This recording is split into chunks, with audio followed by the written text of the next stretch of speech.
Tinku and മീയുടെ ഇന്നത്തെ വീഡിയോയിലെ ഒരു ക്ലീനിങ് ആണ് കേട്ടോ. അപ്പൊ അത് എങ്ങനെ എളുപ്പത്തിൽ ക്ലീൻ ചെയ്തെടുക്കാൻ നോക്കാം. ഇപ്പൊ ഇത് വീഡിയോ കണ്ടാൽ മനസ്സിലാവും എന്താണ് നമ്മൾ ക്ലീൻ ചെയ്തെടുക്കുന്നതെന്ന്. കൂന്തൾ അഥവാ സ്ക്വിഡ് മിക്കവർക്കും കഴിക്കാൻ ഇഷ്ടമുള്ളതായിരിക്കും, പക്ഷെ ക്ലീൻ ആക്കി എടുക്കുമ്പോൾ കുറച്ച് പാടാണ്. അപ്പൊ എളുപ്പത്തിൽ അറിയാത്തവർക്കാണ് കേട്ടോ ഈ വീഡിയോ.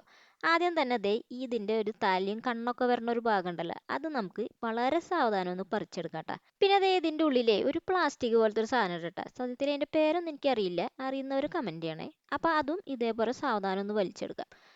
ഇനി ചെയ്യേണ്ടത് എന്താ വെച്ചിട്ടുണ്ടെങ്കിൽ ഇതിന്റെ നമ്മൾ ആ കണ്ണൊക്കെയുള്ള ഭാഗം ഉണ്ടല്ലോ, അതിന്റെ ഒരു സൈഡിലായിട്ടാണ് ഈ ഒരു മഷിയുള്ള ഭാഗം ഉണ്ടായിരിക്കുക. ഇതിനെ വളരെ സാവധാനത്തിൽ വേണം അതിൻ്റെ ഉള്ളിൽ നിന്ന് പറിച്ചെടുക്കാനായിട്ട്. അത് എങ്ങാനും പൊട്ടി കഴിഞ്ഞിട്ടുണ്ടെങ്കിൽ ആ മഷി അവിടെ സ്പ്രെഡ് ആവും.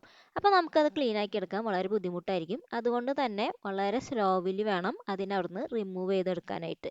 അങ്ങനെ അതും കൂടിയും കഴിഞ്ഞ് കഴിഞ്ഞാൽ ഇനി നമുക്ക് അതിൻ്റെ തോൽ ഭാഗം ഉണ്ടല്ലോ, അത് ദേ ഒരു സൈഡിൽ നിന്ന് ഒന്ന് വലിച്ചെടുക്കുക.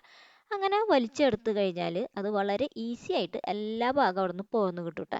അങ്ങനെ അതും കൂടി നല്ല പോലെ തന്നെ ചെയ്തെടുത്ത് കഴിഞ്ഞാൽ നമ്മുടെ കൂന്തളിൻ്റെ ക്ലീനിങ് ദേ ഇവിടെ കഴിഞ്ഞു ട്ടോ. ഇനി ഉണ്ടല്ലോ നമ്മൾ അതിൻ്റെ കണ്ണിൻ്റെ ഭാഗമൊക്കെ മാറ്റി വെച്ചിട്ടുണ്ടായിരുന്നില്ലേ, അതും നല്ലപോലെ ഒന്ന് ക്ലീൻ ആക്കി എടുക്കണം.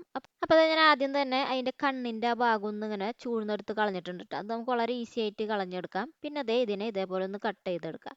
അങ്ങനെ കട്ട് ചെയ്ത് കഴിയുമ്പോൾ ഈ ഒരു ഭാഗം എത്തുമ്പോൾ അവിടെ കുറച്ച് തിക്നെസ് ആയിട്ടുള്ള കുറച്ച് കട്ടിയായിട്ടുള്ള ഒരു ഭാഗം ഉണ്ടായിരിക്കും. അത് ദേ ഇതേപോലെ ഒന്ന് കൈ വെച്ചിട്ട് ഒന്ന് അമർത്തി കൊടുത്തു കഴിഞ്ഞാൽ അത് അവിടെ നിന്ന് പുറത്തേക്ക് പോരും ട്ടോ.